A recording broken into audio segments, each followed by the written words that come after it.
great way to learn about the history of Pride and the 2S LGBTQI+ community is through travel. Winston Sih is here with some of his recommendations. Hey, Winston. Hi, Mary. Good to see you. Good to see you, too.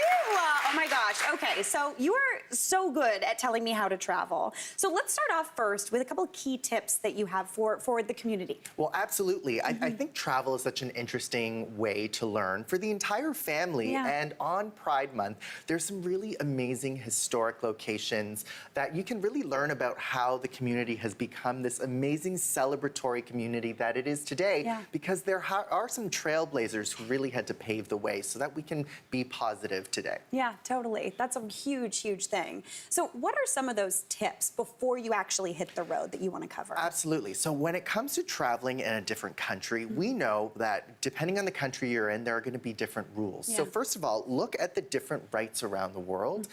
We have the ability to be as free as we want in Canada, which is such an amazing thing, right? But it's not that way everywhere. So look at that. Social media and apps.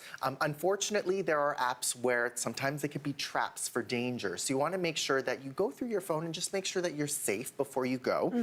Speaking of wardrobe, different countries also have different customs and cultures. So make sure you read up on that so that you're respectful wherever you go. And then my final tip is also finding LGBTQ+ safe accommodations. Different websites actually have a little tool where you can turn on the tool like a filter, where you know that the location you're going to, the hotel you're going to, is actually appropriate for LGBT couples, for example. Oh, that's really, really cool. That's really neat. All right, so let's get into where you're going to talk to us about traveling. So first off, we're going to start off in New York City with the Stonewall Inn. Absolutely, and the Stonewall Inn is kind of that quintessential place in New York City. It is kind of the heart of where so much history has blown up throughout the years. This actually is one of the original places where there were the Stonewall riots back in 1969. Today, it's a gay bar, and it's always been a gay bar. This is actually a picture I took when I was there a couple weeks ago here, and you can really learn about the history of this place.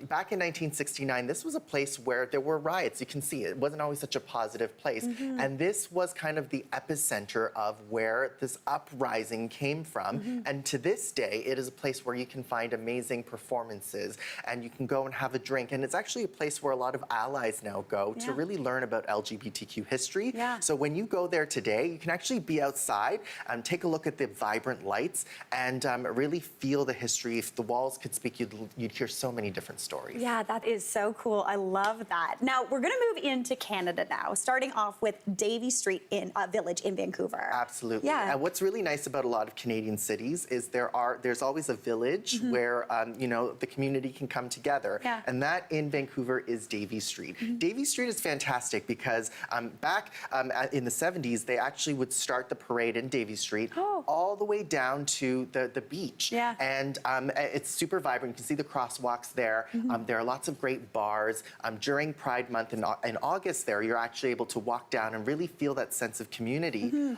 And through the times in the 70s, that was when they declared the first week of August to be the start of Gay Unity Week.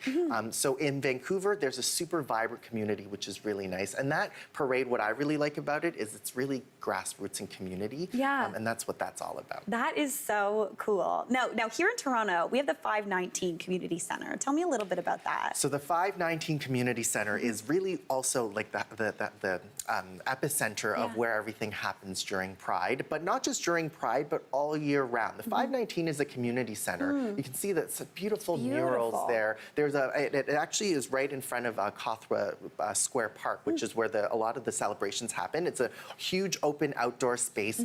They have drag shows. They've got dances. There's a fun disco that happens on Saturday night. But during the year, it's actually a place where there's a lot of community outreach, social services, health services.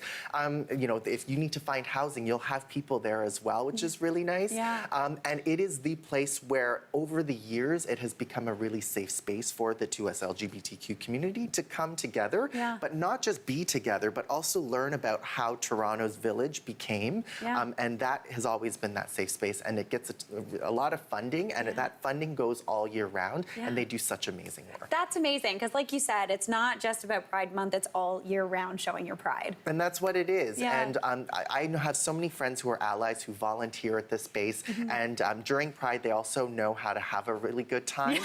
And that's what that's about, right? Yeah. Pride Month is about having a good time and celebrating the trailblazers that brought us to today. Yeah, Winston, that is so cool. Thank you so much for bringing us on that tour. That is awesome. Thank you so much, Mary. Everyone, happy Pride. Happy Pride. Yeah. Hey, Mary here.